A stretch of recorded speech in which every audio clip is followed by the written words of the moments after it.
Morning, everybody. Good morning to the people in the room and good morning to the participant online. My name is Stefano Marta. I'm the head of the Smart and Sustainable City Unit at the Center for Entrepreneurship, SMEs, Regions and City of the OECD. And I really would like to warmly welcome you all to this hybrid webinar. And the goal of this webinar is to launch the OECD report on a territorial approach to the SDGs in Bolzano-Bozen.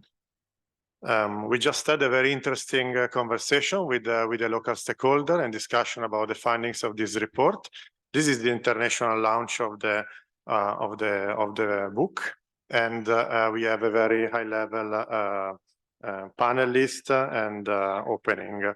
So this is really the result of 18 months of policy dialogue with and strong and strict collaboration with the province of Bolzano. And today we really would like to share the result with you, the community in the room and the community online. Just some housekeeping remarks before starting with the opening. This event will be recorded and will be made available to all the participants. For the one attending the event online, we encourage to use the Q&A function of Zoom to ask questions.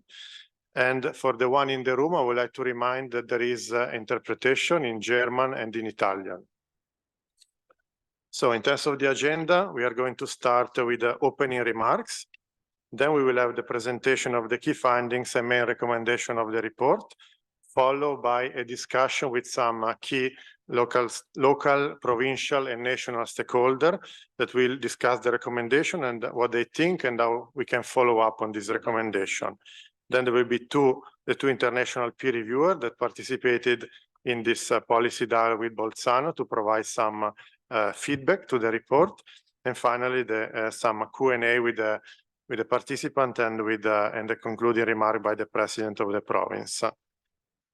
So let me go to the opening, and I'm really honored to invite Arno Kompascher, president of the Autonomous Province of Bolzano-Bozen, for his opening remark. President, you have the floor.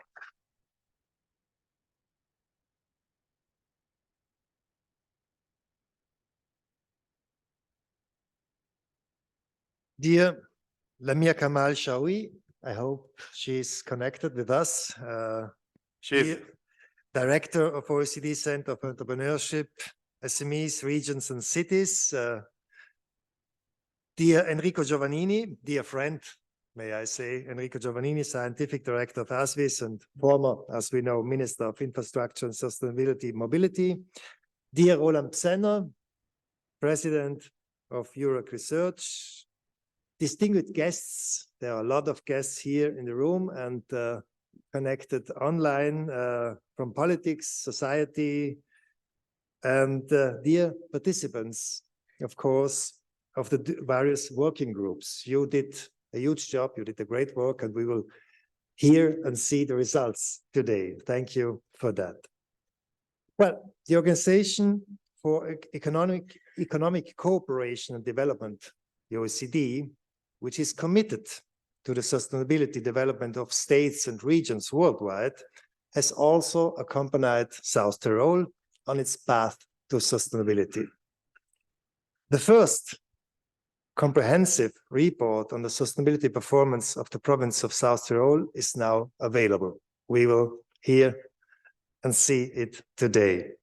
The report, entitled A Territorial Approach to the Sustainability Development Goals in Bolzano-Bozen, Italy, was prepared between summer 2022 and autumn 2023. Under the leadership of the OECD, of course, and thank you for your work, in cooperation with staff from all departments of the provincial administration, with the municipal administrations, EU-Regio, and around 100 stakeholders from the economic, environmental, social, youth, financial, and scientific sector. And at this point, I say thank you. Thank you to all of you.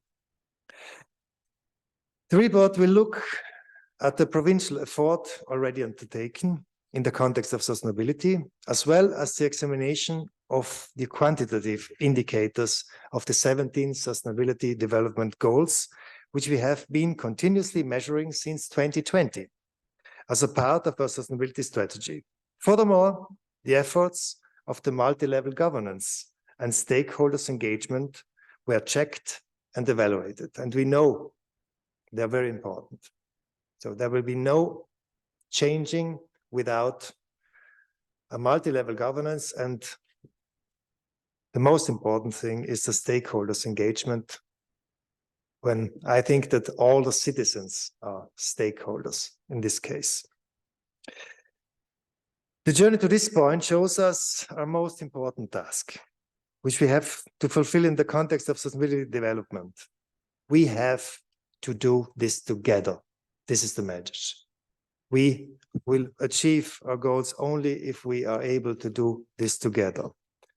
But this does not relieve anyone of their personal responsibility, because often we say, well, we have to do it together, and until the other don't do, we don't have to do anything. No, we have all our personal responsibility. Every single person, every social group, public administration and politics, everyone needs to make the most of the opportunities, but together we need a common goal and a common vision.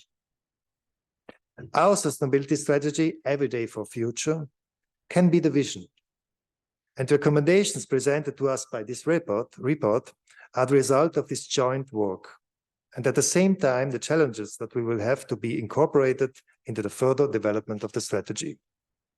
And now I'm looking forward to the presentation of the report. Thanks to you all for your work. Thank you.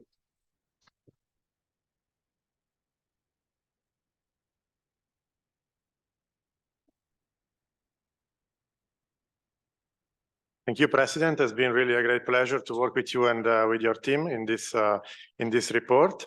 And now, without further ado, I will give the floor to our director, Lamia Kamal Chaoui, the director of the OECD Center for Entrepreneurship, SMEs, Regions and Cities of the OECD. Lamia, you have the floor. Thank you very much, Stefano. Dear President Compacha, long time I've not seen you, and I'm very pleased to see you again.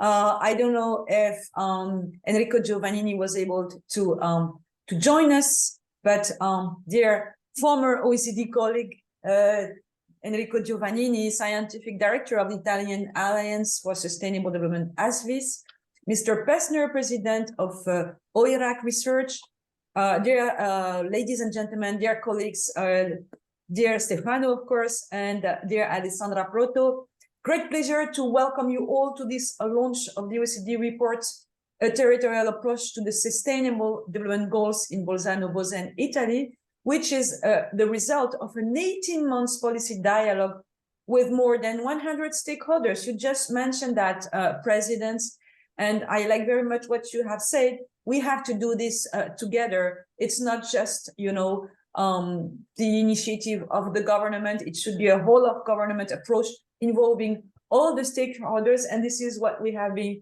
trying to do together over this period of 18 months. Let me first starting by thanking you and congratulating you and your team for this amazing collaboration that we have had since the beginning of the project, and for joining 10 other pilots in our program. This is a program on a territorial approach to the SDGs.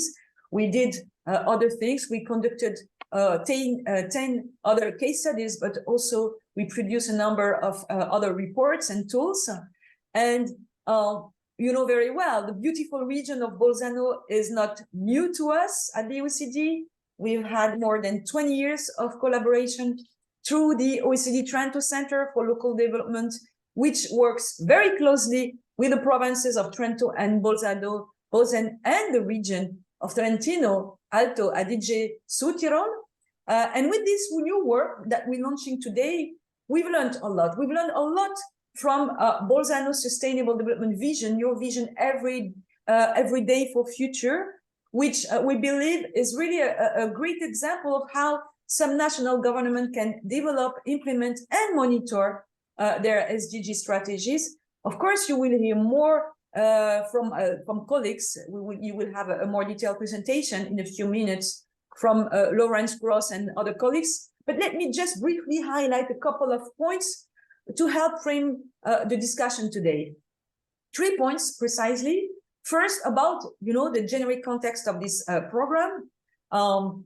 This study, as well as the other case study that we conducted in many other cities and regions from around the world, all the data that we have produced, all the analysis, what they are for, they are here to help us really to get a better understanding of what cities and regions should do, can do to advance the SDG agenda. We know very well that the SDG were not designed specifically by nor for them, but all our data tell us that cities and regions, they have a vital role to play in 2/3. This is a very interesting data that we are often quoting. 2/3 of the 169 SDG targets can be delivered only if you have cities and regions involved. And in OECD countries, we know very well cities and regions have key responsibility for the powers and policies central to sustainable development and well-being, from water to housing, transport, infrastructure, land use, and climate change discharging. They are on average, this is a real average, responsible subnational government for 55% of public investment and almost 40% of total public spending. So they are not just here to implement, they are also really leaders in taking initiative and in implementing a wide range of policies. This is a very interesting program. We started very early. Stefano was involved from the start. And today we were traveling together just last month in New York. Today, all this work is gaining a lot of attention from other international institutions, precisely because this localized, for instance, localized indicator that we have produced attract the attention of others, people who have built infrastructure to help the measurement and also to provide some key way about the recommendation we are discussing now with the United Nations to see how it can be duplicated more globally.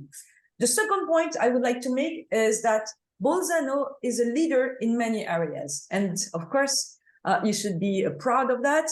Applying our localized SDG indicator framework, we found that the province of Bolzano is ahead of most OECD regions. So, of course, you should be happy. When it comes to sustainable development outcomes, you perform much better than the average of OECD regions in 12 out of 16 SDGs. Of course, those SDGs for which we have available data. And we were particularly impressed by your outcome in the SDG on poverty, unemployment, and energy. On poverty, for instance, in 2021, only 7.7% of the population lived in household with a net equivalent income below 60% of the national median, which can be compared to an OECD average 20.4% across OECD regions. So 7.7% versus 20.4% for the OECD average. This is really a big difference. With regard to unemployment, again, 3.9%, almost half of the OECD average of 7.6%. And in terms of renewable sources, almost 70% of total energy consumption in your region comes from renewable sources, which is more than 3 times the Italian average. This is quite impressive again. But of course, like many other regions in the world, you are also facing some challenges. And this is where we are paying attention to help and provide suggestions on how to address those particular challenges on certain SDGs. And we are thinking, for instance, about the question of sustainable mobility, the question of affordable housing, and of course, the impact of tourism on the environment, something that we pay a great attention in the OECD. We have a dedicated committee, the tourism committee, and more we are looking at the impact of tourism on the environment across countries, regions, and cities. So, of course, Bolzano is a beautiful region. It's an attractive region. I myself visited it, not just in the city, but also, in the mountain. It's gorgeous, and therefore you attract a lot of visitors. And by the way, I understand that you received the most overnight visitors per capita of any regions in Italy last year. But the issue, of course, is that over 90% of tourists, they arrive by car, by private car, which contribute to traffic congestion and high air pollution levels. Road traffics account for 44% of total greenhouse gas emission in the province, and the population exposure to air pollution is almost twice as high as the WHO air quality guideline. This is a big issue, and something that you may like to have a hard look, and we stand ready to help you to see, what can be done in this area. A second maybe, challenging area is, of course, housing. And again, you are a victim of your success. Housing has become more affordable, increasingly unaffordable. 35% of household expenditure now is devoted to housing costs, compared to 24% in OECD regions on average. That's quite unusual for a non-metropolitan area. We are working a lot with large cities, and we, of course, all our data are telling us that, housing is not affordable in large cities.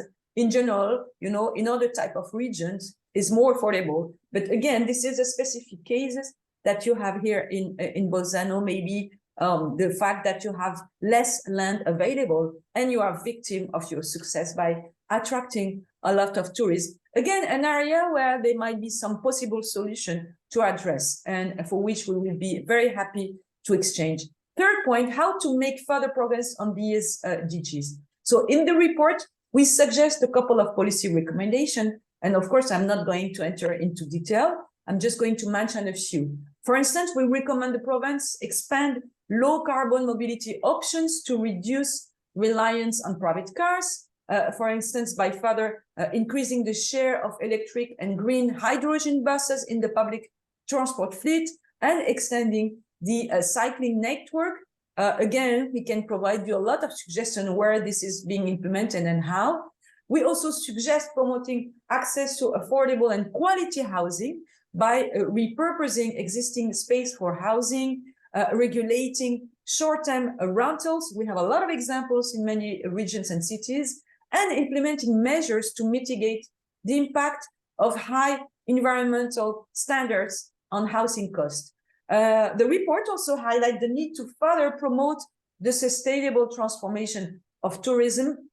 Again, a priority for the OECD Tourism Committee, for instance, by improving the monitoring of the carbon footprint across the tourism value chain to identify the areas where measures to reduce greenhouse gas emissions can be most effective. For example, the prioritization of local product in accommodation facilities, among others. And by the way, just tomorrow, I'm traveling to Italy because I'm invited by your Minister of Tourism, to talk about the importance of tourism for the national economy. And I'm going to make a lot of points in my intervention about the need to go local and to have a more granular approach to take into account, the different specificity within the country when we provide solution, for instance, to over tourism in certain regions.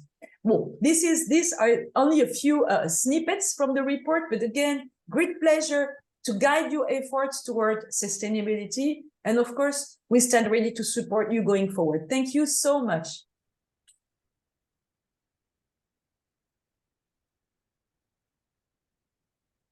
Thank you, Lamia. Thank you, Lamia. Thank you so much for the opening remarks and for your leadership and support for this area of work. Now I'm really glad to present Professor Enrico Giovannini. I'm sure everybody knows him.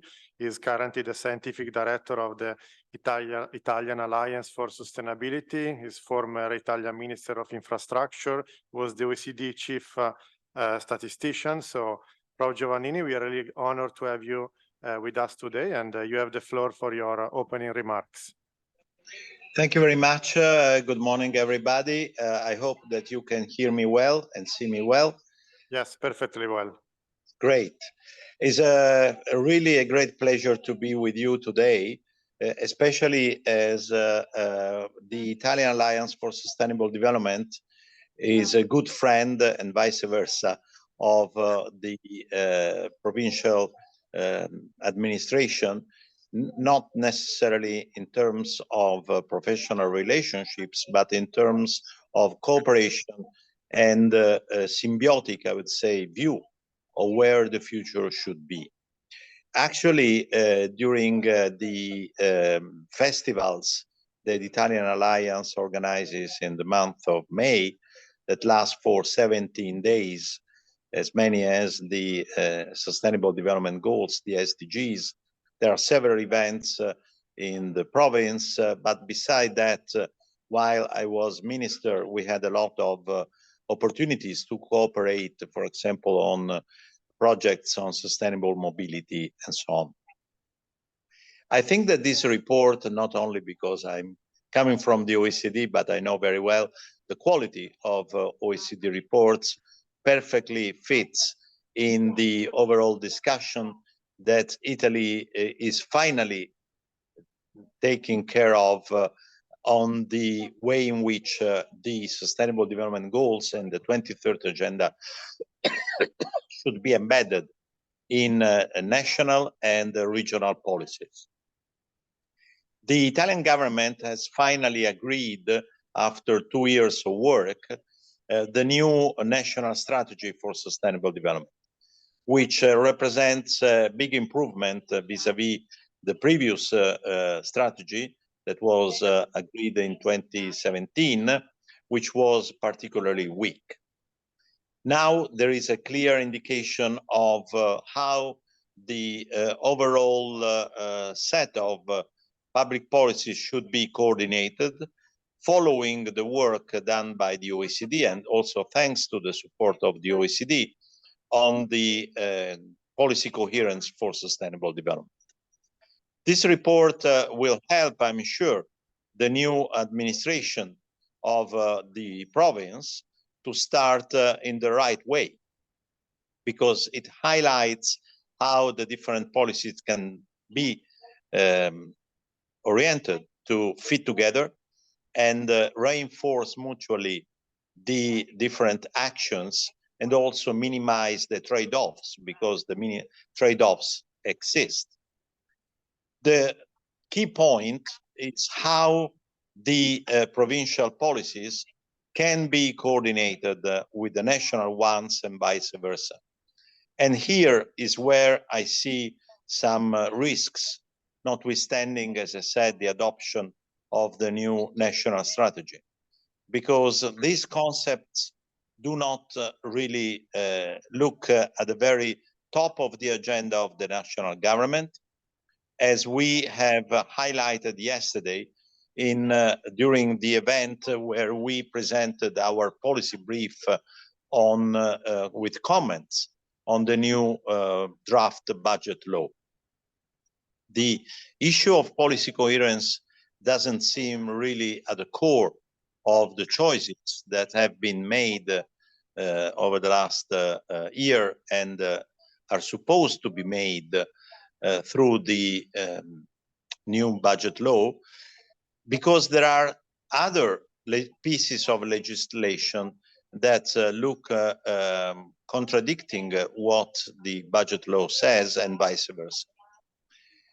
On top, Italy is in the middle of a big discussion on the potential and significant costs of the ecological transition, but it doesn't take into account the benefits that the transition can produce, again, because of the lack of an integrated view of how policies should address the various problems Italy has.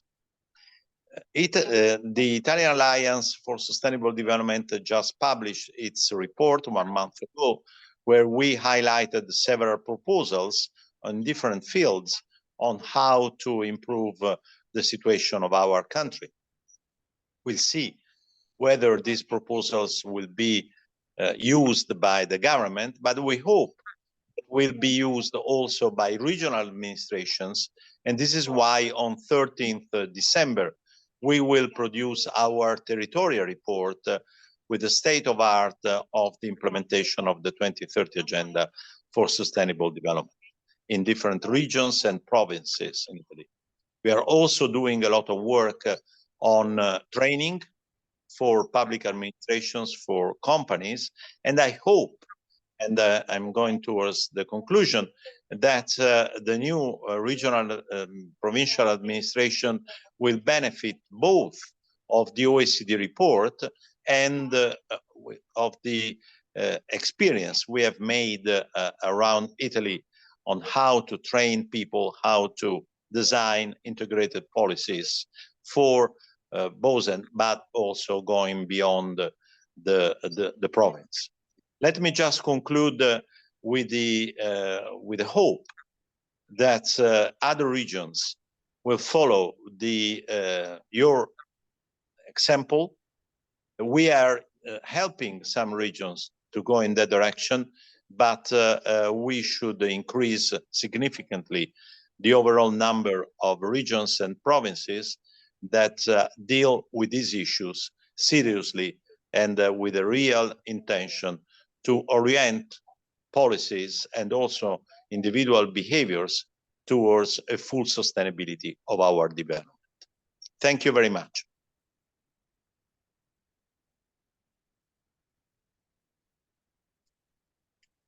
Thank you. Thank you very much, Professor Giovannini, in particular on this point of the coordination with the national government. We had an OECD specific recommendation on that. And in a panel discussion that will follow the opening, we also have a representative of the Ministry of Environment and Energy Security to follow up on that and explain how this connection can be done. Last speaker of the opening is the president of OIRAC, Roland Senner, that was a key partner for us in this project. And President Senner, you have the floor. Thank you, Stefano. Dear Mr. President, Mrs. Director, caro Professore Giovannini, ladies and gentlemen. Yeah, you may know that EURAC is doing research on not on all of these SDGs, but on most of them, maybe except one. You are laughing, Mr. President, and we know why, but I don't tell you. Well, I'm here as a listener. I am just coming with Mark Zebisch from a discussion with 60 students from Lyon. They are studying economy and engineering. And so I would like to be a bit more, let's say, fundamental. Some of you may remember the cover page of The Economist exactly 1 year ago. There you see an apple on top of the globe, and the globe is pierced by an arrow, and the headline says, "Say goodbye to 1.5 degrees Celsius." And the subtitle says, "Why climate policy is off target." 2 days ago, The Guardian used another image to illustrate the situation of our world. And by using this, I'm citing The Guardian here, climate heating greenhouse gas emissions are so heavily concentrated among a rich minority that the image resembles one of those old-fashioned broad-bowled sauce-shaped glasses beloved of the Gilded Age, a champagne coupe. And then they show this champagne coupe, and you see on top at the rim, 50% of the emissions is due to the 10% of the richest people. Then when the glass narrows, we have 40% emissions by 40% of the people. And so you get the impression we are okay, but that's not the case. Even these 40% lower emitters emit twice as much. It would be good to save the climate. And then we have the stem. This is the 8% of the population. The 50% of the poor population, they emit 8% of CO2. So this year, the extremes have become more apparent than before. The oil firms are expanding their business. And since the beginning of May, 2023 is on the track to becoming the warmest year ever. If you look at the surface temperature of the oceans, then you see an image that is mind-boggling. that I never expected. The temperature this year, since May, beginning from May, is 5 standard deviations above the average of 1982 to 2011. And it's still 2 standard deviations above the measurement, the curve of the year 2022. So we are in an accelerating phase. And then if you consider that 90% of the heat is not on land and not in the air, but in the ocean, you get a fine imagination what's going to be. Yeah, this brings me to the SDGs, to where South Tyrol has committed itself, except one. But that is another story.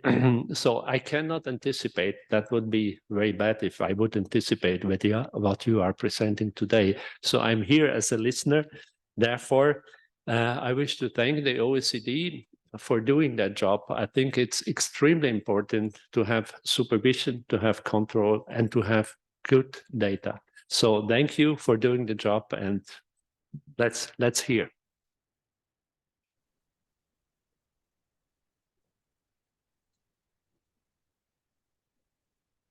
Thank you, President. Thank you again for the support to this project, for hosting some of the workshops that we organized during the policy dialogue. Now, as you said, we'll finally hear what are the results of the OECD report. So we'll invite my colleague Lawrence Gross, that on behalf of all the team that work on this report, will present the key findings and recommendation. Again, in addition to Lawrence, Mattia also played a key role in the drafting of the report. But for time issue, Lawrence will present the findings. So Lawrence, you have the floor, and please try to keep it in 10-12 minutes. Thank you. Thank you very much, Stefano. So yes, as you mentioned in this presentation, I'll provide an overview of our main findings and our policy recommendations. And what we start with is Everyday for Future. Everyday for Future is the province's sustainable development vision and strategy, and also the framework within which the localization of the SDGs in the Autonomous Province of Bolzano-Bozen should take place.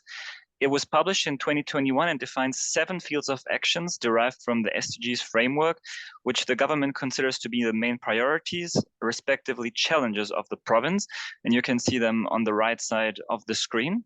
And in Everyday for Future, the SDGs are used as a tool to link the 7 different fields of actions, to break down departmental silos and manage interconnected challenges and trade-offs across sectors, for example, between the needs of agriculture and tourism.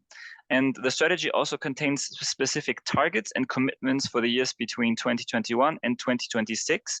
But as it stands, there are not really many details on the concrete actions and measures yet mentioned on how to reach the different targets and commitments. And these are to be defined and further developed by the different sectoral strategies of the province that I will present in a bit. As it stands right now, the strategy also does not yet foresee any key performance indicators which could be used to monitor the province's progress on these objectives. Next slide, please. If we then look at the, let's say, more sectoral strategies for sustainable development, the first one that stands out is the climate plan, so the Klimaplan Südtirol 2040, and it is one of the central pillars of the Everyday for Future strategy, because it represents its first step towards an actual implementation using the SDGs as a guiding framework. The climate plan is the province's attempt to position itself as a climate neutrality frontrunner, while at the same time improving competitiveness and increasing resilience to external shocks. And to achieve that objective, the climate plan proposes more than 150 measures in 17 interlinked fields of action, underlining this cross-sectoral approach. And these 17 fields of action outlined in the plan range from transport to construction, electricity, heating, industry, and communications. And they all have their own dedicated objectives, such as banning oil heating, expanding organic agriculture, or establishing support programs for energy efficiency. 109 of them have also been already initiated.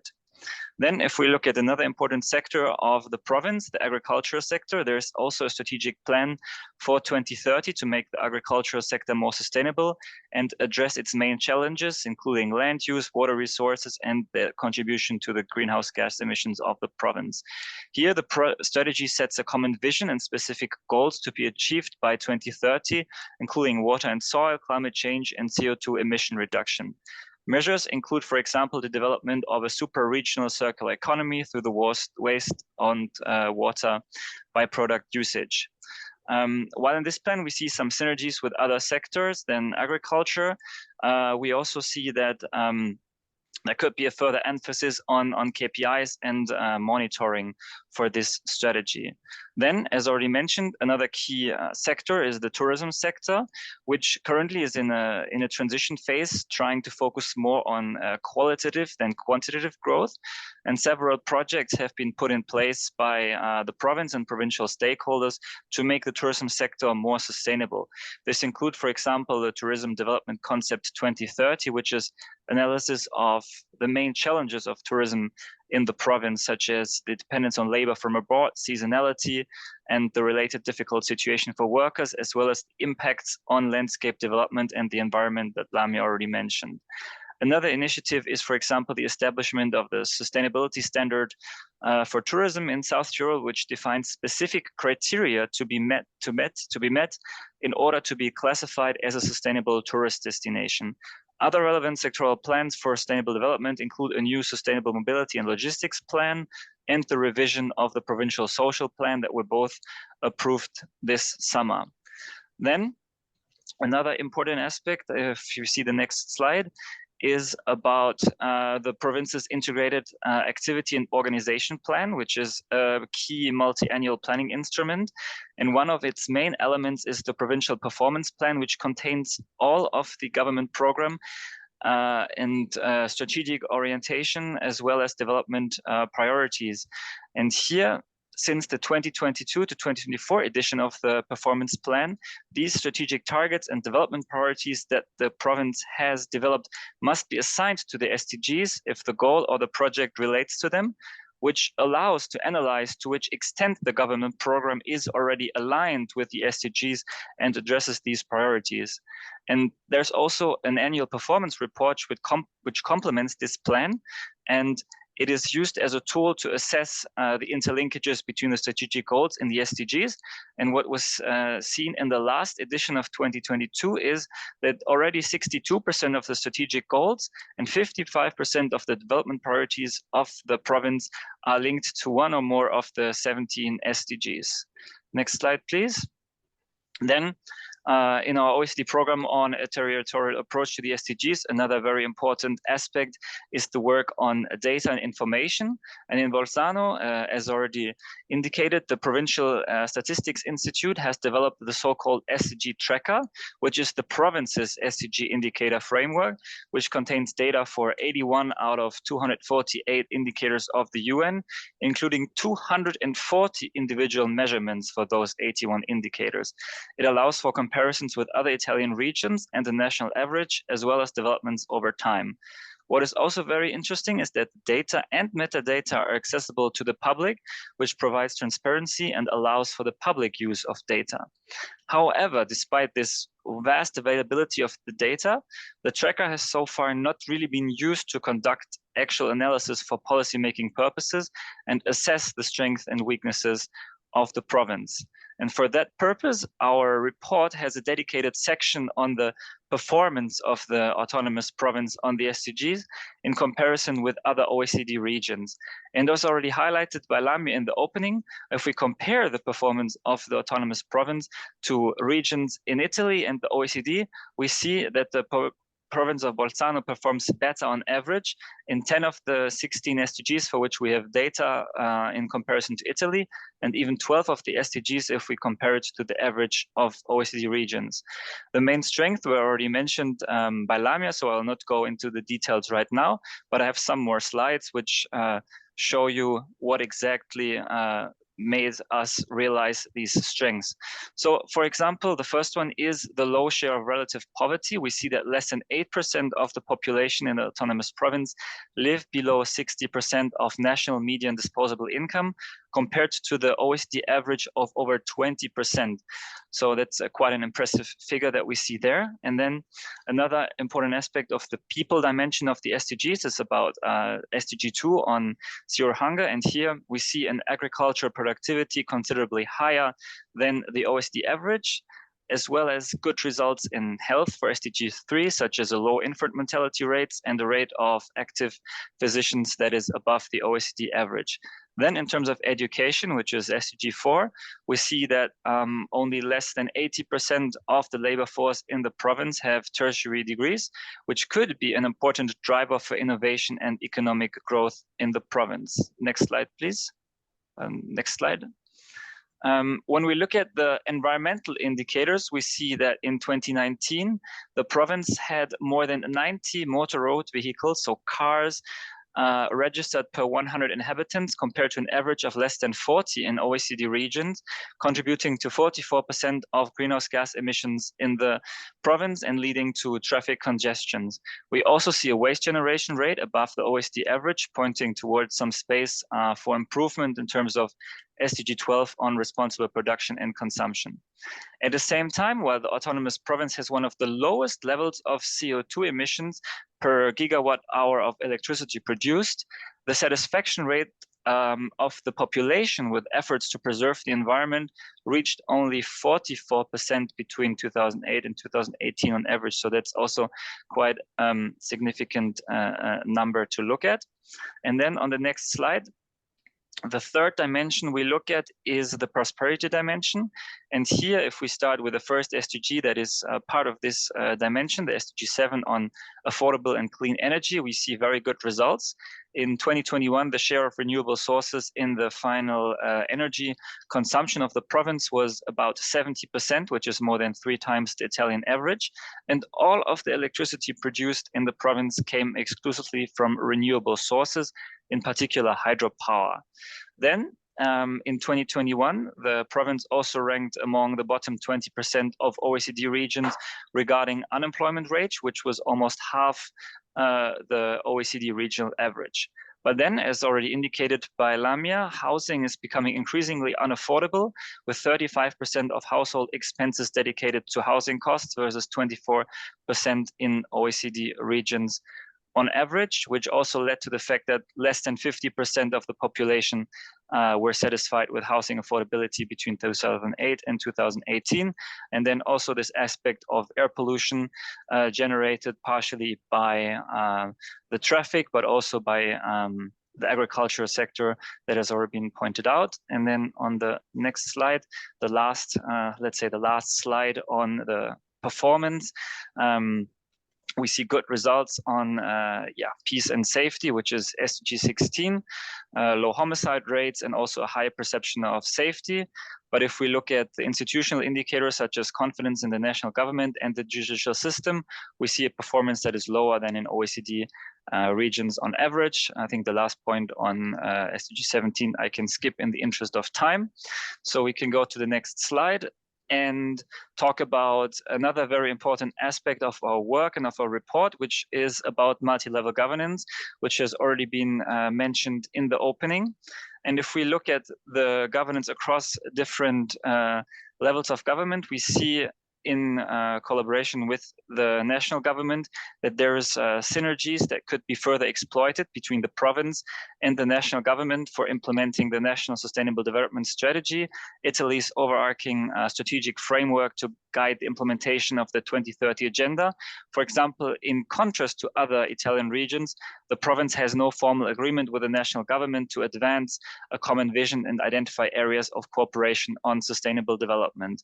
Then at the provincial level itself, the Everyday for Future strategy has established an institutional and governance framework to coordinate the efforts towards achieving the 2030 agenda through the so-called Working Group for Sustainability. And here, one very important actor and also a very unique feature that we saw in the province of Bolzano is the role of the so-called sustainability officers, which are appointed in each municipality.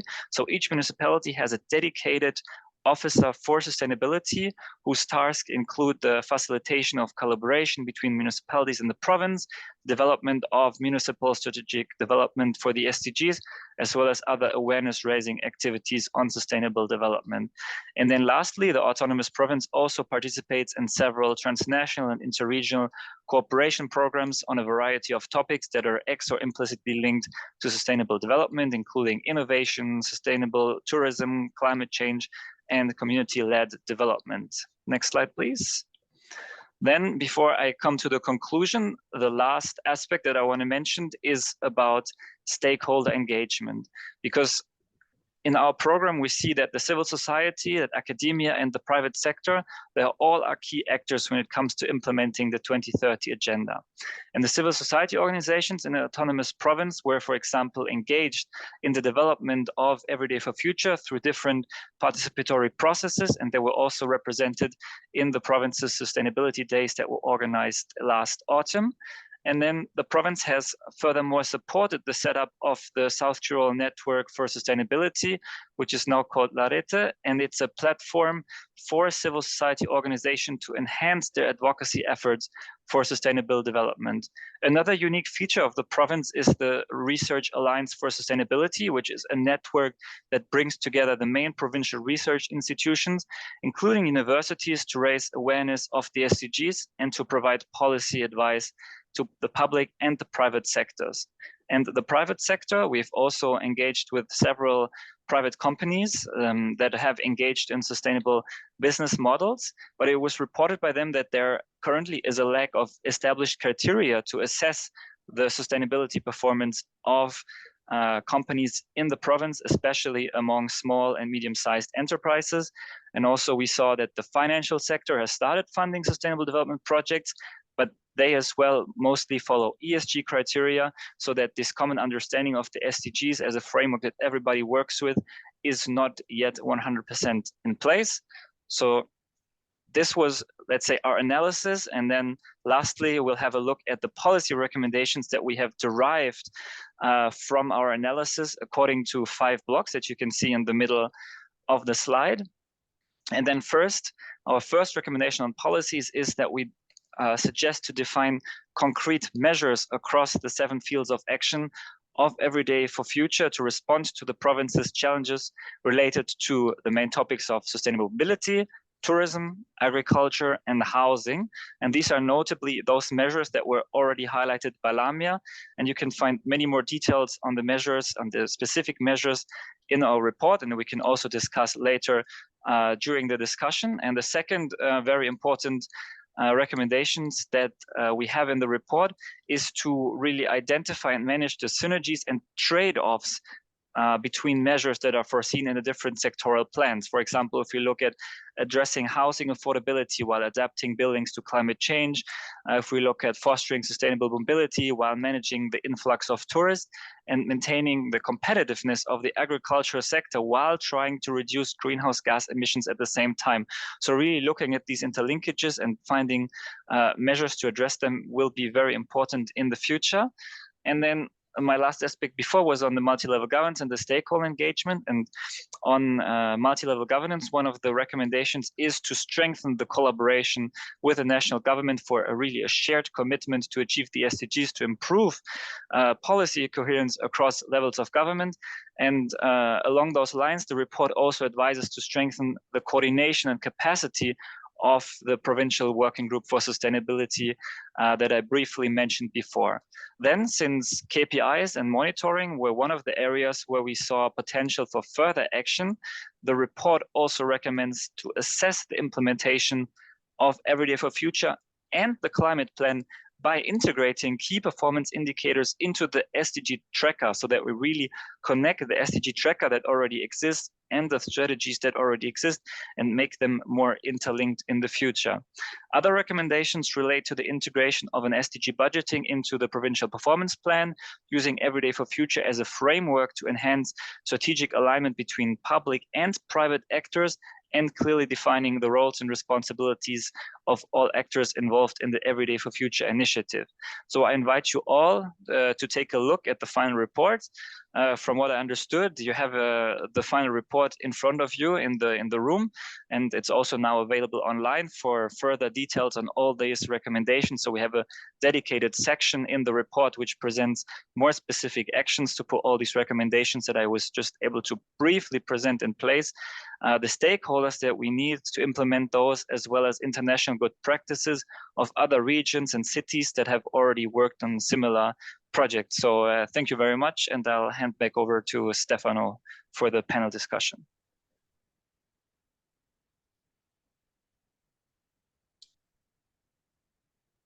Thank you, Lawrence.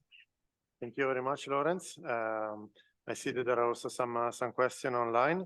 And I think now it's a good opportunity because we are starting with a panel discussion with some selected stakeholders from the municipality, from the provincial government, from the civil society, from the national government that can, with the goal to provide a feedback to the OECD recommendation, in particular the one that are related to their field of work, and also some ideas on how they could follow up. Further information is that the report will also be translated in German and in Italian by the province. So you will also have it available in 3 languages. And now I will go as a serious moderator to the tables and invite the panelists to join me there for the discussion, please.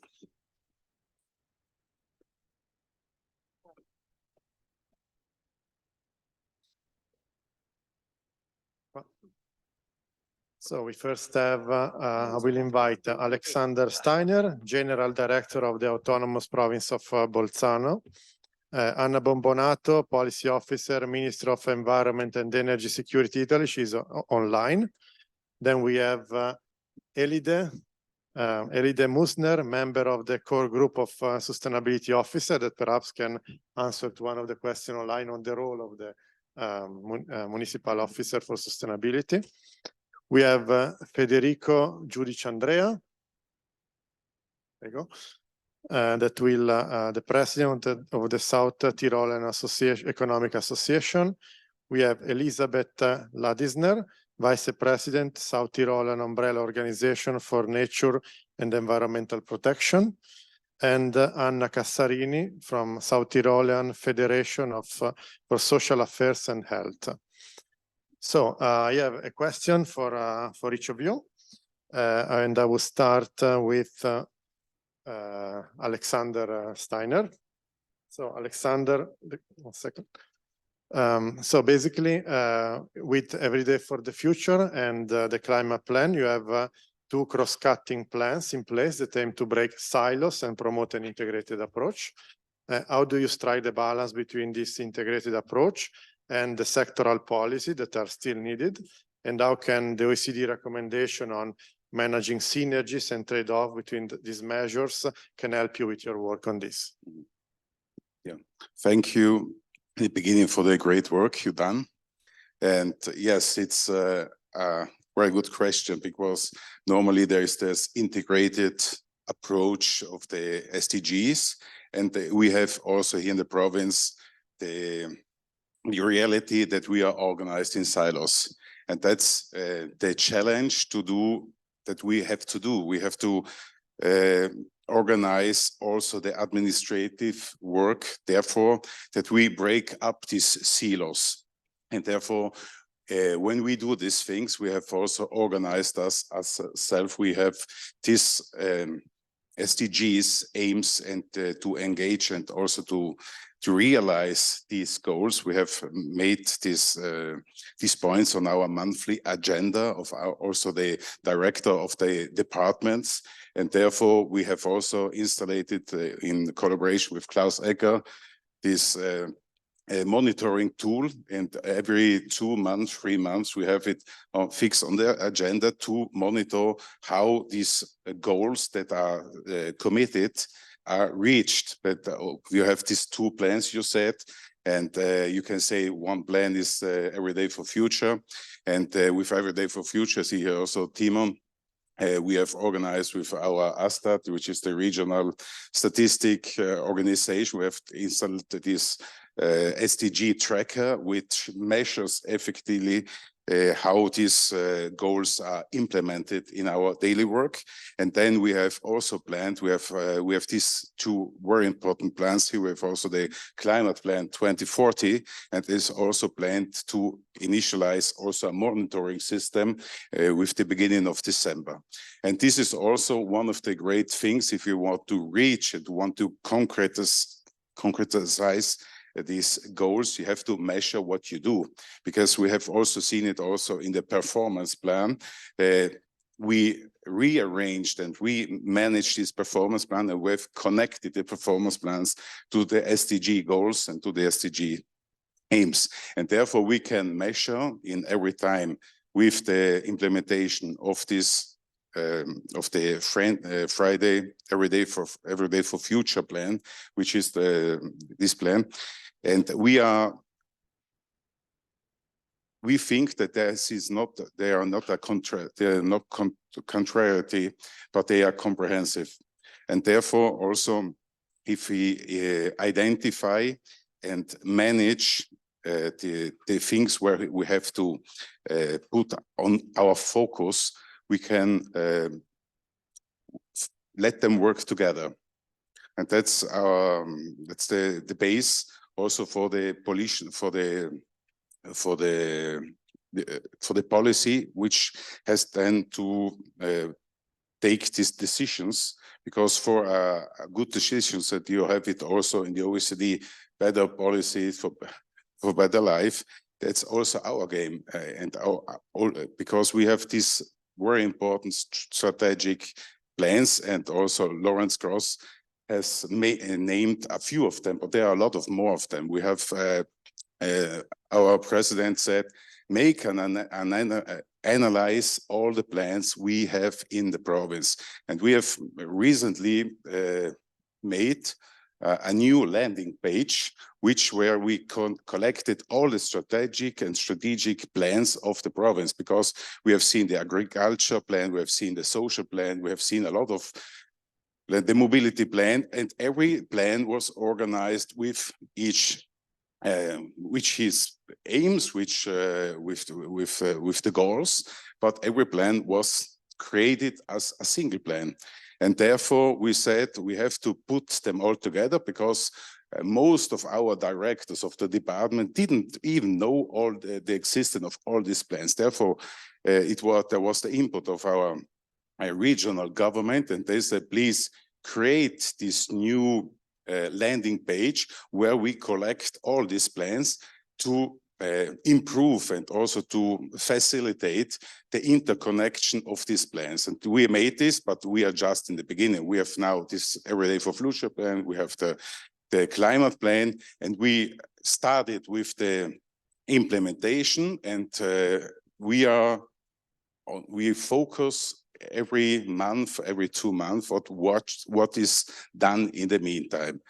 And therefore, I think the right approach to reach also these goals is a continuous balance between to figure out all the big picture, but also then to understand what can every director with his employees concrete realize in his section. Therefore, I don't think to respond on your answer that there is a contradiction between the global approach and the specific approach. We have to balance every time when we make the things, and then obviously we have also to decide and to take also priorities. I finish now because there's also a nice anecdote, and I don't know how you say it, because we we figured out also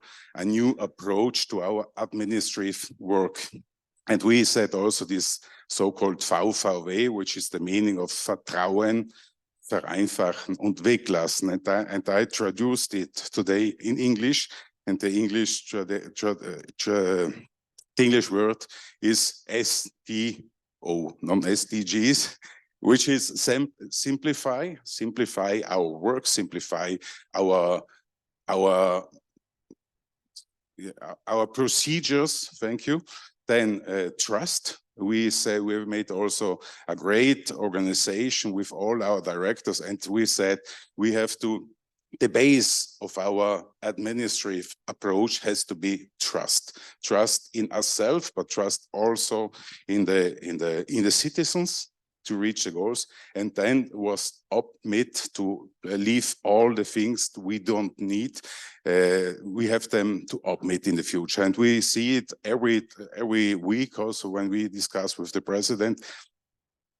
All the employees here and all the departments say we need new employees. We can't get in touch with all these challenges that will come, and this is one of the biggest challenges which will come. And therefore, we said we have to concretize to the core business of our administration. One of the core business is offshore the SDG goals. Thank you.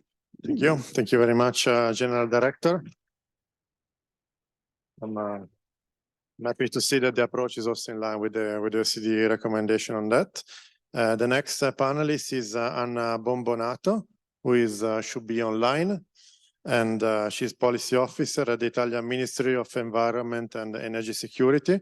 And the third recommendation of the OECD report is about enhancing the collaboration with the national government and how to strengthen multi-level governance.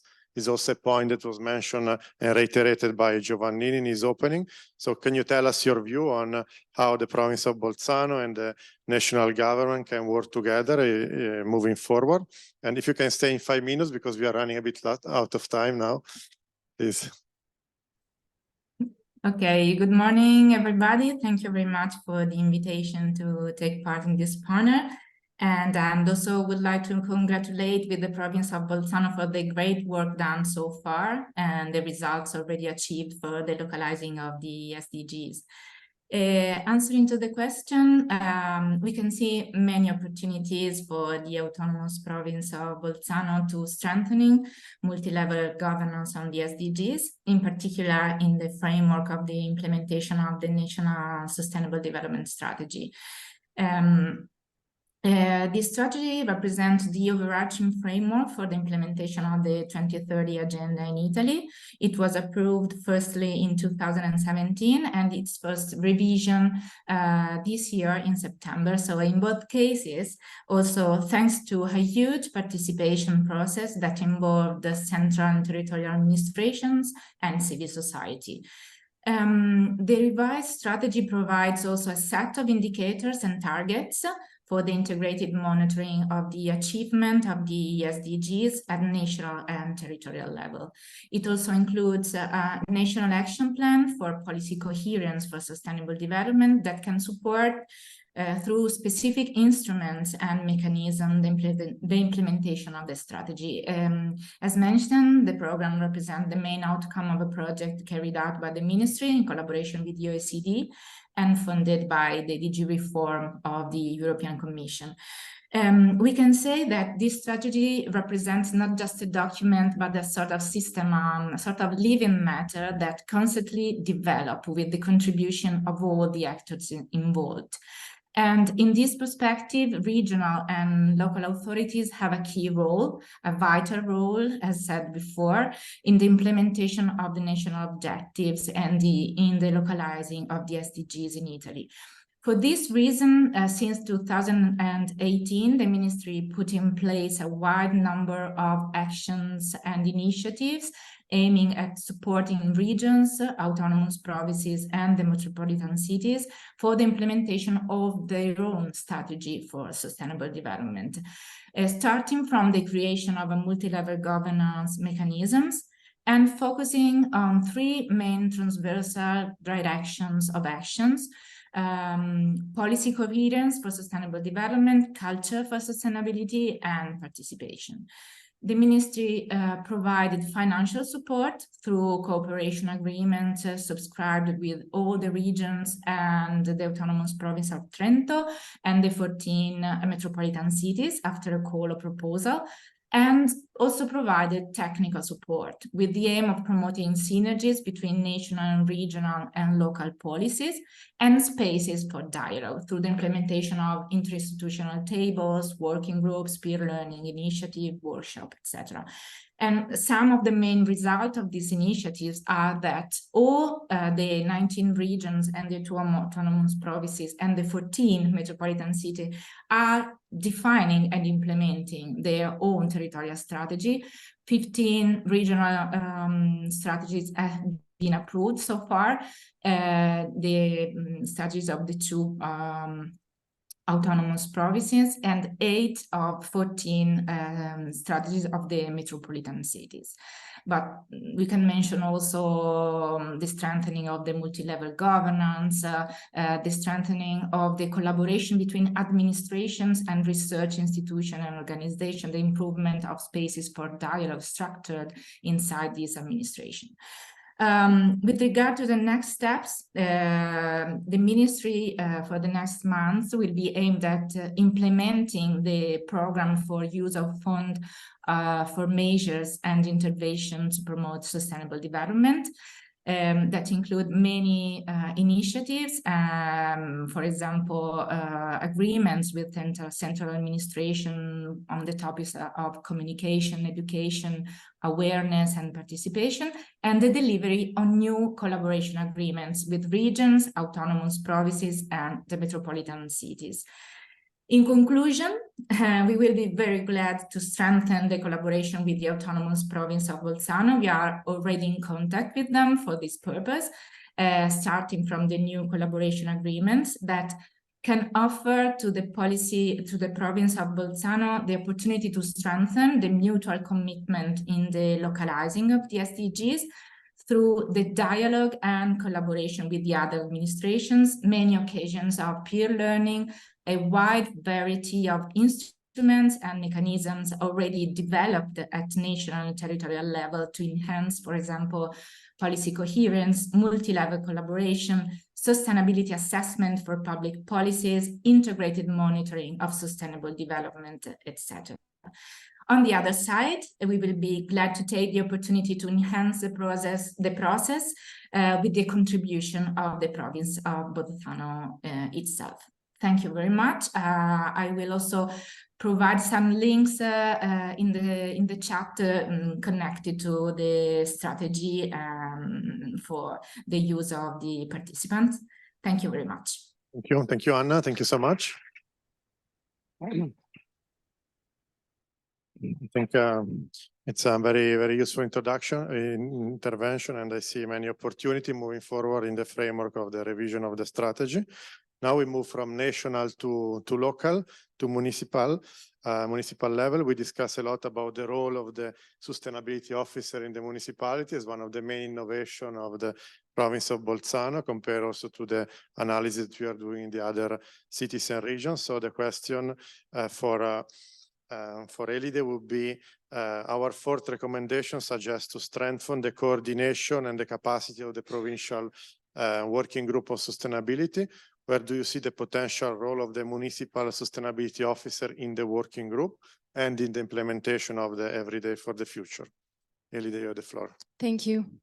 Yes, we have heard today that we only manage this together if we all work together, and Bolzano is mostly a rural province, so with only few cities, and I see also a gap between the development in urban realities and in the more rural realities. As a matter of fact, rural realities are maybe more conservative, while urban realities are much more forward in terms of sustainability. So I see the role of the municipalities is a fundamental role.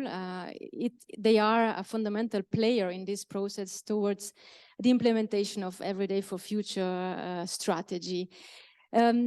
the role of the municipal sustainability officers is a very important role and is a crucial role.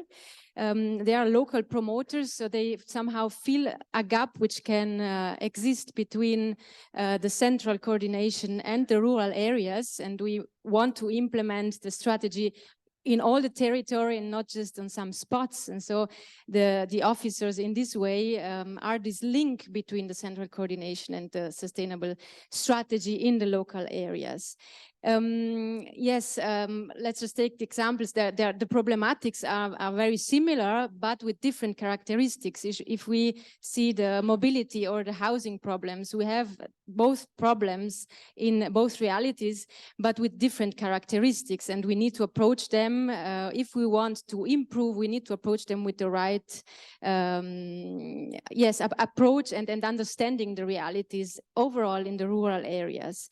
So at the present, the municipalities, as requested, have named the municipal sustainability officers, but until now, I believe there is a little bit a lack of sensibility about the importance of that role, because they have been named maybe more pro forma meanwhile, and we need to work hard on improving also the vision and the importance of this role, while considering also the challenges. Because if we see the municipality realities, we have people who work on a also a voluntary basis with a full-time job and only dedicate themselves in spare time to municipality work and also to sustainability work. So we need here to be very, very careful not to overload the municipalities with responsibilities which they are not able to fulfill because they don't have the resources in terms of humans and also in terms of budget, financial resources.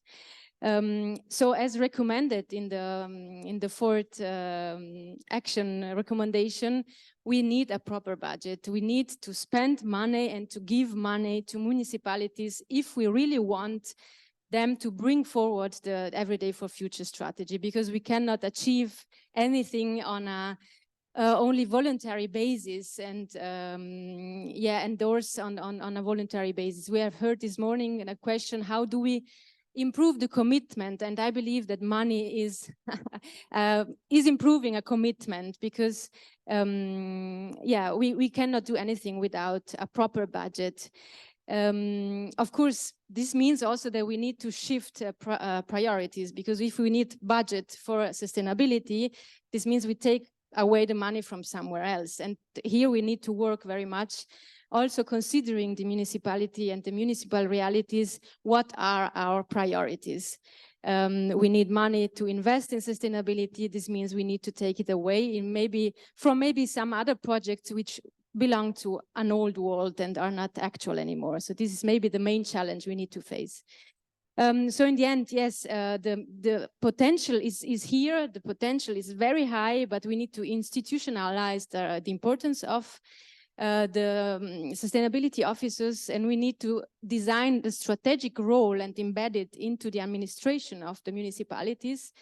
Right now, maybe they are a little bit exotic. So, okay, what are you doing? You are sustainability officer, but what does it mean? And what is your importance? And we need to assign a clear budget, as said. So shift from this pro forma and into action with legitimated actions. Thank you. Thank you so much, Elida.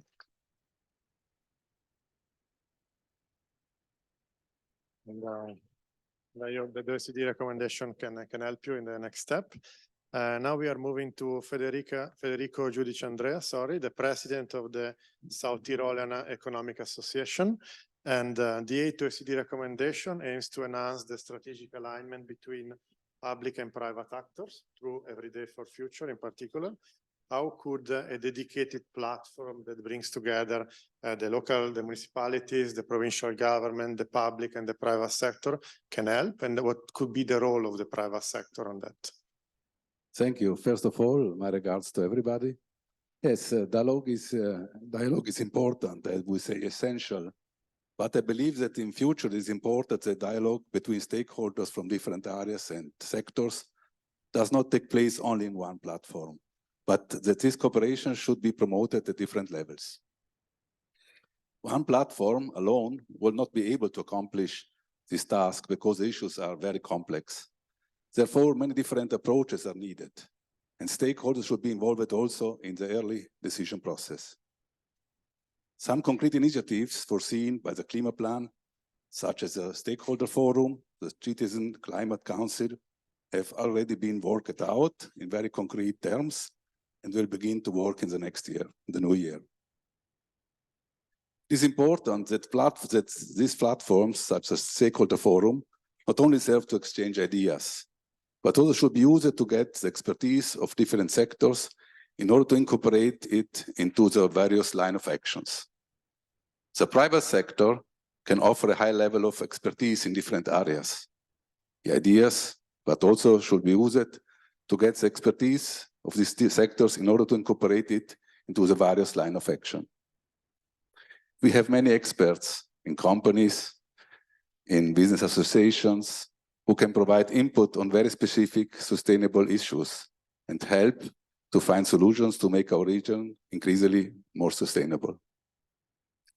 However, it's important that this offer is also accepted by the politics, and we are involved early in the decision-making process. Of course, this applies not only to us, but to all sectors and stakeholders who want to develop the country to all the stakeholders who want to develop the country in a sustainable way. The discussion will, in my opinion, lead to many initiatives and contributions, where there will be an agreement on some, I hope, many lines of actions. But inevitably, there are also issues where finding a shared line of action will be difficult. The challenge will be to find solutions on these issues. The DNSH principle do not significant harm, developed in the European directive can certainly help to follow in resolving this kind of disputes. In the European directives, it is indicated that in case of irresolvable conflicts between the three pillars of sustainability, the three Ps, people, planet, profit, I prefer to call the latter prosperity, it is the planet, the ecological aspect that prevails. Also representing economy, I do not pretend that the profit, the prosperity must have the main balance, but I believe that main actions must still put mankind, our species, in the center. Our planet is essential, but at the end, the social aspects are the one that must prevail. Should we fail to find answers to the essential material needs of the population, an intact planet, but with strong social conflicts, with wars, with big differences between poor and rich, would make our existence and that of our children not worth to be lived. Thank you. Thank you. Okay. Thank you very much, President, and also for sticking to the time. That is very important at this point of the meeting. And our next speaker is Elizabeth. Our next panelist is Elizabeth Ladinser. I hope I'm pronouncing well your surname, Elizabeth. Vice President of the South Tyrolean Federation for Nature and Environmental Protection. So Elizabeth, referring to the same OECD recommendation to enhance the alignment between the public and the private actors in True Every Day for the Future, which could be the role of an organization like yours that to connect the public and the private actors and the civil society, and in particular in the area of environment. Thank you. Thank you for the invitation. As you said, I'm the Vice President from the Dachverband für Natur- und Umweltschutz. It is the umbrella organization for nature and environmental protection, and it is an NGO. The Dachverband has been for more than 40 years a low threshold contact point for all citizens who need an independent opinion on environmental issues. We are the largest association of environmental organizations and groups in South Tyrol. Our aim is to be a unified public voice for all environmental interest groups. As an NGO, we are dependent on public funding, as it was said. However, this is not the only reason why we seek and need contact with local politicians. Rather, we seek and need it above all in order to present our concerns for the protection of nature to the responsible administration for their implementation. That is politics. Unfortunately, we are less likely to find open ears when it comes to averting projects such as the expansion of roads or the rezoning of natural landscapes in advance. And unfortunately, we sometimes only have to claim on court to avert or prevent measures which have already been taken. Therefore, we want to be involved early. In short, there is still plenty of room for constructive cooperation. However, it must be said that politicians recently have increasingly involved organizations such as ours in participatory processes and representatives of the civil society. Thereby, the cooperation with our member organizations and environmental groups is essential, as they have functioning networks through which as many citizens as possible can be reached and involved in the process. Democracy thrives on the confrontation of different points of view. Conflicts arise when communication fails. This is precisely where our organization should come in. We see ourselves as a bridge to the political players.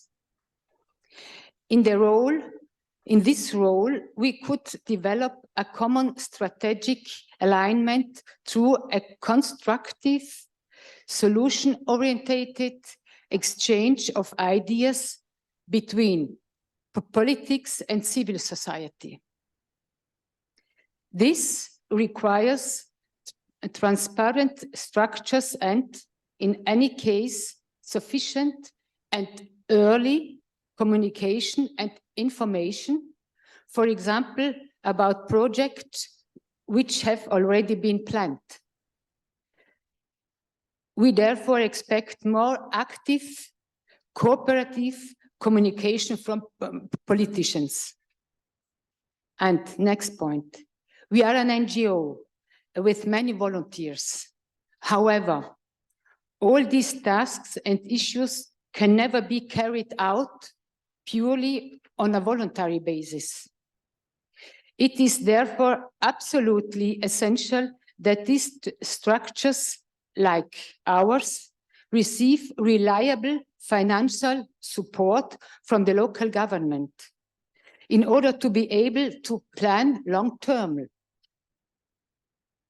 Financial support must be increased if politicians want to involve us as a constructive partners regarding everyday of future, so in climate and environmental protection. There is still a lot of room for improvement in this respect too. In 1 minute, Elizabeth, and finish in 1 minute. Thank you. This would create the opportunity for a wider network among the civil society, and in this way achieve the potential of more socially consensual solutions. And this would be very important. The stakeholder forum on the climate plan 2040, the so-called climate table, is a positive attempt on the part of the local government to create an exchange of opinion and alignment on the relevant climate issues among all affected stakeholders. In the same way, A joint table should also be convocated on the provincial strategy plan.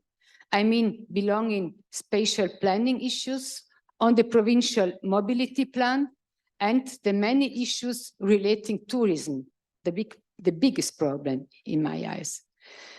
This approach is absolutely to be welcomed, but the cooperation of NGOs can only be guaranteed if the NGOs are provided with appropriate resources.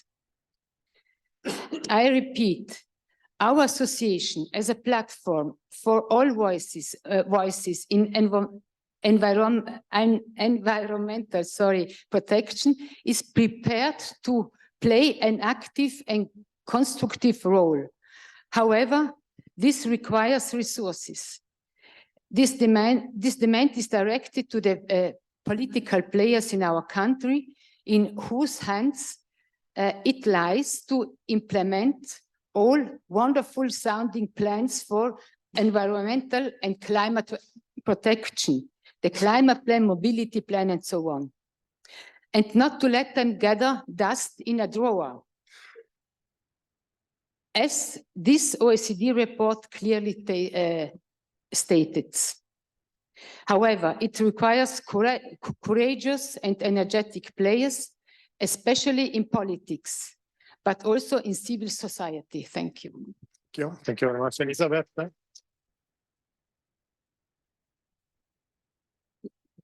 Last but not least, we have, as a panelist, we have Anna Cossarini from the South Tyrolean Federation of Social Affairs and Health. Anna, the Autonomous Province of Bolzano is challenged by labor shortage in some sector, including the healthcare. And what do you think could be a promising strategy to address these shortages and therefore promote SDGs like SDG 3 on good health or SDG 8 on decent work? Good morning. First, I would like to say thank you for this very interesting presentation and for inviting me here. The Federation for Social Affairs and Health has been working in this sector for many years now and has gained quite a lot of experience. Our prime goal is to speak up for those who can do it and put their needs first. As far as your question is concerned, the issue of staff shortages is a very complex one, and a lot of experts are already working on it and trying to figure it out. As a federation, we would suggest 3 strategies that should be considered to solve this problem. Firstly, we would work with those students that have chosen to study and then work abroad. We would ask them why they choose to stay there. Maybe they saw more opportunities. Maybe they are better paid. Maybe the education system worked better for them, or the health professionals get proper recognition for all the work they provide. Whatever it is, we should try to find out and try to implement it here as well. We should also take a step back and look at the educational system for healthcare professions.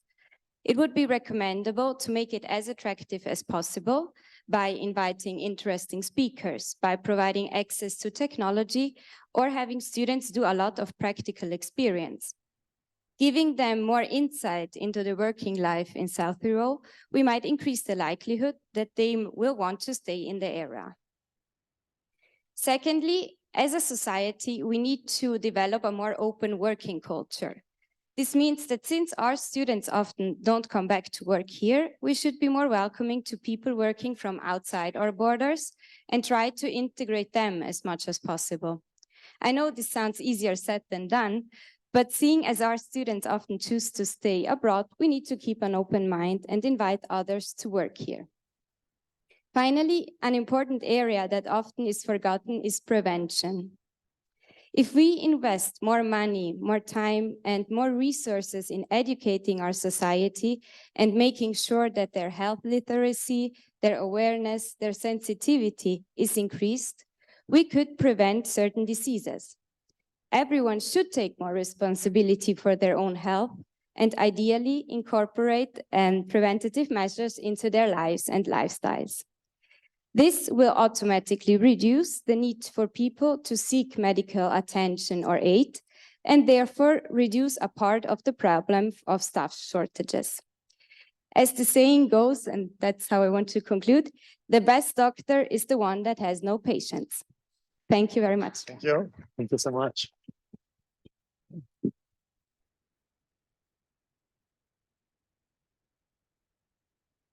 Thank you, Anna.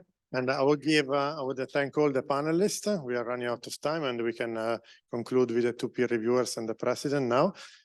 Big final round of applause for our panelists. Thank you from the SDG side for your very insightful contribution. And we can quickly go back. So we are running a bit out of time, and we can take the last 10-15 minutes to hear from the two peer reviewers and from the president. I would ask Melissa for the province of Cordoba, from the province of Cordoba in Argentina, and Boris from the region of Rhein-Neckar in Germany to provide their insight in 3 minutes each. So we have time for the conclusion of the president. The idea, both Rhein-Neckar and Cordoba were peer reviewer, participated online in the mission in Bolzano. So if you would like to react and provide some feedback to the presentation of the OECD report, that would be very helpful. And please stay in the 3 minutes because we are a bit late. We can start with Melissa from the province of Cordoba. Good morning, ladies and gentlemen. I'm an honored representing the province of Cordoba in Argentina at this significant OECD event in Bolzano, Italy, focusing on territorial approach of SDGs. And I extend my heartfelt thanks to OECD for this opportunity to share our journey with Sustainable Development Goals. Since 2016, Cordoba has been at the forefront in Argentina, embracing the 2030 agenda. Our central location presents unique challenges, especially in addressing social issues and ensuring equal opportunities in the context of national economic constraints, including poverty and social inequalities. And our strategy that I wanted to share with you and with Bolzano especially has been to harness the SDGs as catalysts for change, using them to drive opportunities for employment, for production, for infrastructure, and aligning our economic with global trends in energy, climate, demographic, and technology changes. We have aligned our policies with the 2030 agenda and engage in a process of territorialization, as Bolzano did recently, even developing our statistical methods to track the SDG progress. And recently, following OECD recommendations, we have embarked in creating new policies focused on reducing digital divide, enhancing women's participation in labor market, improving access to housing and education for employment. And key to our success has been the use of SDG as a framework for policy making, addressing political, social issues. And let me highlight very quickly some tools that I wanted to share with Bolzano, and that was based on our approach in using SDGs. One is data-driven decision-making. We developed a comprehensive data model, including the well-being survey with indicators to track SDG progress, offering insights to our citizens' well-being. Second, laboring technology.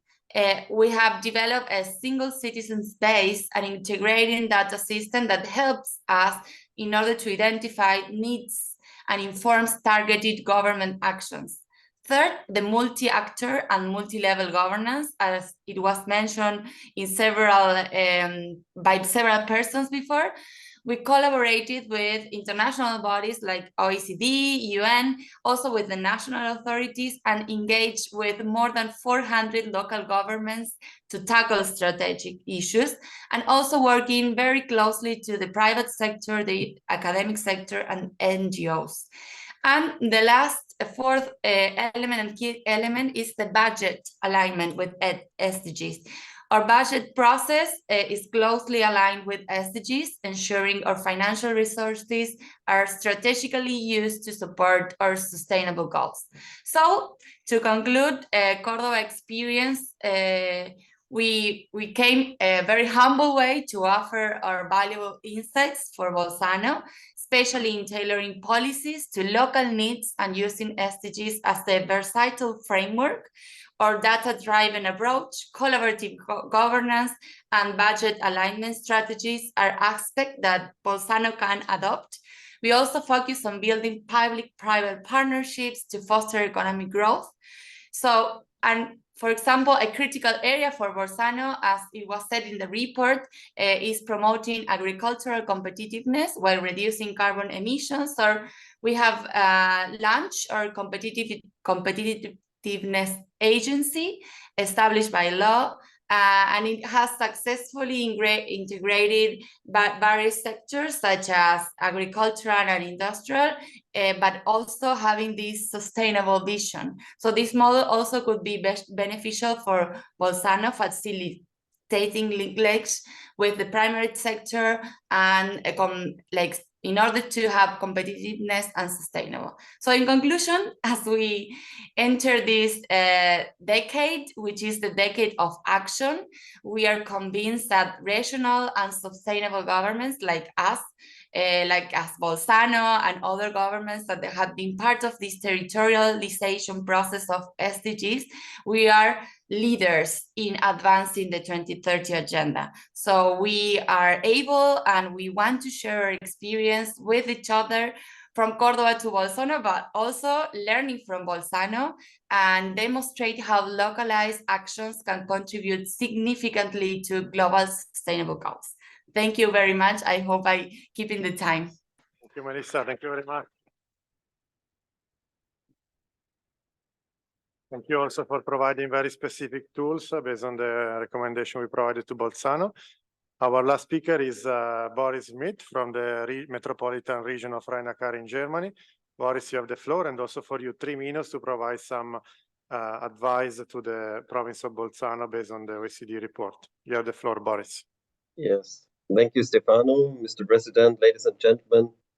Thank you very much for the invitation to this great event, and congratulations also from my side for launching the report. My name is Boris Schmidt. I'm head of the Regional Management Department in the Rhine-Neckar Metropolitan Region, and in this role also head of the local team for the preparation of the OECD report in my region. Let me take this opportunity to say that I'm a big fan of your region and also enjoyed the great hospitality as a tourist. I was there with my family last summer, and we all appreciate the close proximity to nature and lively city, culture and good food. These points are also addressed in the OECD report, and that's a good thing. Due to the time shuttle, I would like to limit myself to a few points. While reading your report, I recognized many topics that are also of great importance in the Rhine-Neckar Metropolitan Region. In addition to many smaller similarities, there are the following 4 points in particular: tourism, sustainable mobility, multi-level governance, and monitoring. These points concern you, and these points concern us. I therefore find your report very interesting and helpful, and I think that our previous experience and starting points can also be helpful for you. For me, the most important point is to think about mobility and tourism together, and to do so with smart tools.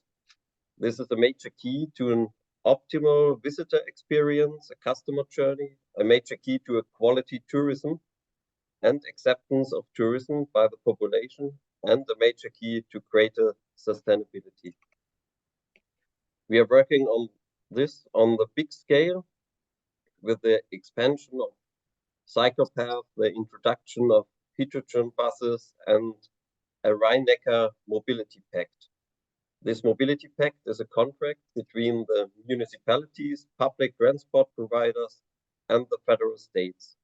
This multi-level approach is a real game changer in our region. But we are also working on it in a small scale, with augmented reality approaches for visitor guidance and the creation of new tourism content. I believe our two regions have similar challenges, and an exchange would be beneficial for both sides. Due to the shortage of time Stefano mentioned, I would like to close here now, and at the same time extend an invitation to take more time for an exchange at a later date next year, possible with the mediation of the OECD of Stefano and Lawrence. I would looking forward to something on this way. Thank you very much for your attention. Thank you, Boris. Thank you so much.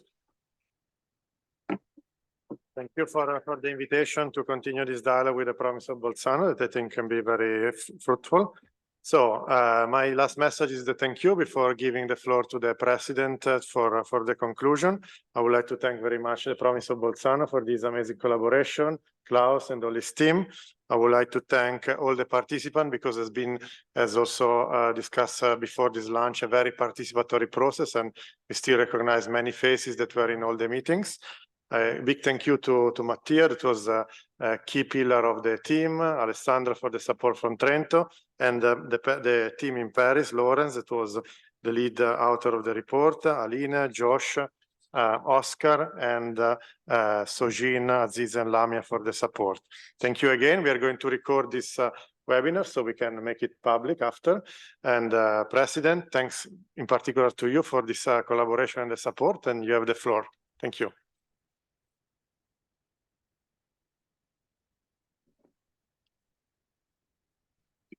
Well, it's a little bit late now, so I will be very, very brief. First of all, thanks to you all, of course, to the OECD team, all of you. You did a huge and a really good job. Thanks to you for your recommendations. They're the most important thing of the report, of course, because to read what we did, well, it's interesting how to see how you read our things, how it is seen from outside, but much more important than that are the recommendations, where you say what we should do to improve our performance, to do better. And there's a lot to do. You reminded us that we have a lot of good situations, a lot of strength in our region.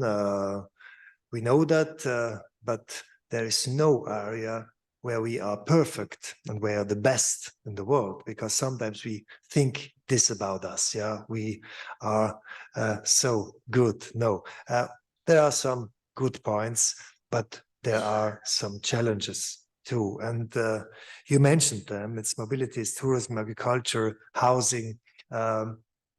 And these are not the only ones. Yeah, there are a lot more, the SDGs 4, 11, 12.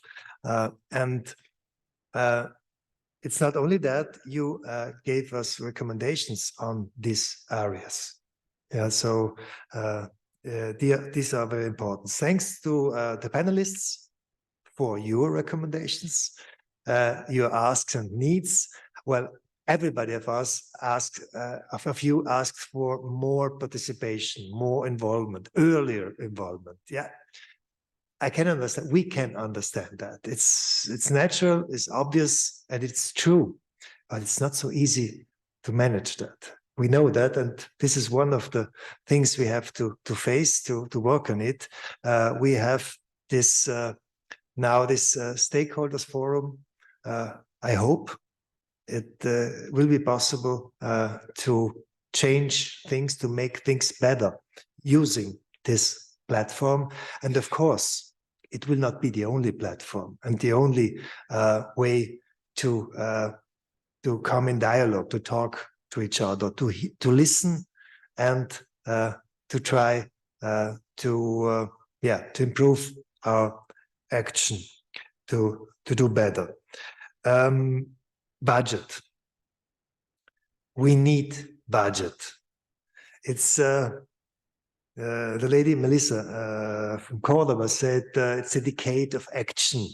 It's time to act, to think global and to act local. And of course, to do this, we need budget for it. We will not have more money in our budget of the province. So it's a question of priorities. And this will be the very, very big challenge for us, not only for politicians, of course, for the whole society to decide on our priorities and to change this decision on priorities. And of course, these decisions should be data-based, should be data-driven policies. What is happening? Where are the real challenges for our society? What are the real risks? Where we have to act first and first of all? And of course, we are trying to create a new majority for a new government to find at the end a contract between parties, and this will be at the end the content we have to find. The multi-level governance. Many of the people we had today said this is very important to have this multi-level approach. Not only province, of course, but not only the international level, EU, OECD, UN, and not only states, but of course, the level of the municipalities is very important, and of the sustainability officers. They are not only, I don't think so that it was only a formal nomination just to do that. So we have them and we are proud of it. I think this is a very important entity, the municipal level and the officer, to have a person, a face, a name, who is responsible. Of course, not responsible for all the things that are happening, because this was would be a sort of overloading with responsibility. But to have them to open the dialogue with citizens and with the other levels of governance. And so I think it's very central, the figure of the officer. And I'm very happy that the municipalities named them, and only by reading the names, I saw that it wasn't only a formal naming, because there are very often people who are known for their action they do at the local level. So important persons, and they will show what they can do together with us. And I will close with this at the end. It is this the main challenge, how we can do it together. We saw what happened in Germany. Policy makers were not able to explain, to involve enough, to explain why certain things have to be done. And we saw what happened. And maybe at the end, it was better not to start with the project before having a strategy of communication, of involvement, of showing that it's not only a kind of it's not only losing something, but it's an opportunity for the people to change things.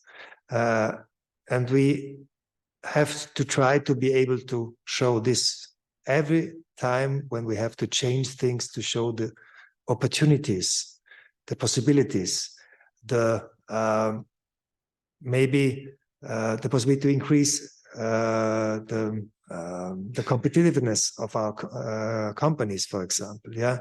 We have to try to do it in that way, otherwise we will fail with it. And this needs not only communications from one actor, but it needs dialogue before that between all the actors we have: citizenship, NGOs, the different levels of government, stakeholders, all together. And this report can help us in this action, because there are a lot of recommendations we can follow to do it in that way. And of course, it will not be the last time we work together. I can close with this. I think we need more advice, more suggestions, more of people who look from outside to your actions. We have to have this, the courage to ask someone else if we are doing good or not.